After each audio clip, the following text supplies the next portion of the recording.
Right. විද්‍යුත් චුම්බක තරංග ගැන කතා කරමින් හිටියේගේ වර්ණාවලියත් මම දීලා තියෙනවා. රයිට්. මට යමක් කියන්න තියෙනවා මේ විද්‍යුත් චුම්බක තරංග වර්ණාවලිය පිළිබඳව.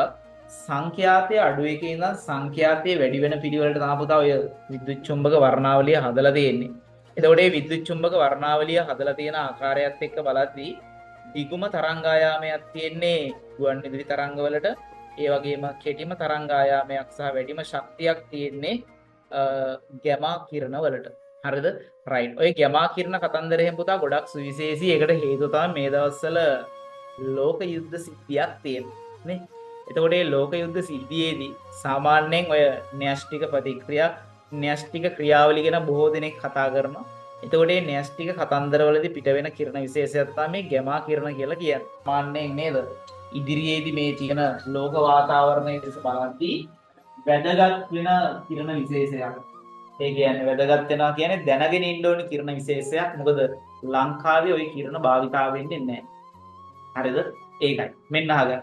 ඔය ගැමා කිරණ නිකන් හදන්න බෑ පුතා. එයා හදන්න පුළුවන්. විකිරණශීලී මූලද්‍රව්‍ය වලින්. අපිට එහෙම එක්කෙනෙක් වශයෙන් ගන්න පුළුවන් යුරේනියම්. එයාව පුතා ලේසියෙන් කන්ට්‍රෝල් කරන්න බෑ. ඇයි? එයා සාමාන්‍යයෙන් කොන්ක්‍රීට්. ඒ වගේම වාණි.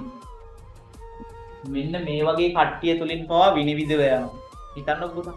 කොන්ක්‍රීට් වාණය වලින් පවා විනිවිදව යනවා කියලා කියන්නේ ඔයගේ තේරුම තමයි ගොඩනැගිලි බිත්ති වලින් යන ලෝහමය ආවරණයක් තියෙන අපි හිතමු වාහන වගේ දෙයක් ලෝහමය ආවරණයක් නැති එව්ව තුලිනුත් යන. හරිද?